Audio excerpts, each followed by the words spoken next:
नाज़रीन अवांखे अपडेट कंदासीं एशिया कप के हवाले से। एशिया कप सुपर 4 मरहले के वड़े दंगल में पाकिस्तान और भारत जो टीम्स अॼु आमो साम्हूं थी रहियूं आहिनि। श्रीलंका की कोलंबो क्रिकेट ग्राउंड से रिवायती मुखालिफ टीम्स मैदान ते लहंदियूं। एशिया कप सुपर 4 मरहले जो महादंगल शुरू थियण वारो आहे। अवांखे ॿुधायूं पिया 2:30 वॻे मैच शुरू थी वेंदी, जॾहिं त पाकिस्तान और भारत विच में अॼु मैच खेॾी वेंदी। तफ़सील मालूम कंदासीं। असां सां लाइन ते मौजूद आहे स्पोर्ट्स एंड पर्सन मुजाहिद सोलंकी। जी मुजाहिद, अजी सबा ही एशिया कप क्रिकेट टूर्नामेंट जो मजमूई तौर से 16 एशिया कप है। अज इन एशिया कप में महादंगल जेके चयो वञे बिल्कुल सही है, छाकाणि जो ब रिवायती हरीफ टीमूं जेके आहिनि उहे मैदान में लहंदियूं। पाकिस्तान और भारत की टीमुनि विच में सुपर 4 मरहले की अहम मैच है। पाकिस्तान पहिरीं मैच में बांग्लादेश के शिकस्त ॾेई 2 पॉइंट हासिल कर चुको है, जॾहिं त भारतीय टीम जी इन सुपर 4 मरहले में पहिरीं मैच है। पर नाज़रीन के केटी न्यूज़ के प्लेटफॉर्म तां ॿुधाई रहा हूँ तो जहिड़ी तरह सां बरसात की प्रेडिक्शन कई वही हुई तो मुसलसल बरसातूं जेके आहिनि इन इवेंट के मुतासिर कंदियूं।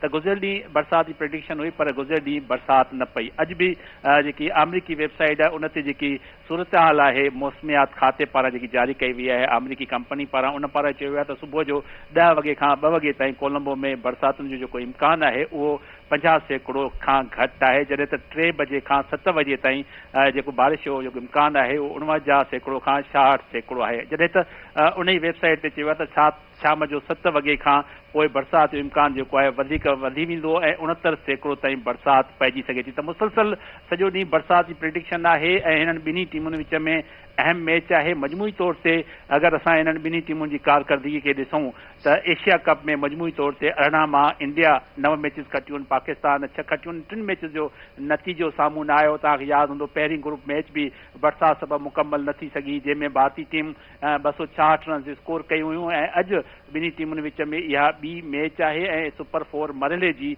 मजमूई तौर से भारत की पहिरीं ऐं पाकिस्तान जी ॿी आहे। त ॿिन्ही टीमुनि लाइ इन इवेंट जे लाइ तमामु कामयाबी हासिल करणु ज़रूरी आहे। ॿिन्ही टीमुनि जे कप्ताननि गुज़िरियल ॾींहुं प्रेस कॉन्फ्रेंस कयो ऐं उन्हनि प्रेस कॉन्फ्रेंस में कामयाबी जे लाइ तमामु घणा पुरुमीद नज़र आया, जॾहिं त ॿिन्ही टीमुनि जे रांदीगरनि गुज़िरियल ॾींहुं कोलंबो स्टेडियम जे भरिसां जेको आहे स्टेडियम में नेट प्रैक्टिस में भरपूर ट्रेनिंग सेशन में हिसो वरितो। पहिरियों फुटबॉल ट्रेनिंग कई, उन खां पोइ फील्डिंग कई ऐं फील्डिंग सेशन खां पोइ नेट में बैटिंग ऐं बॉलिंग जी भरपूर प्रैक्टिस कई।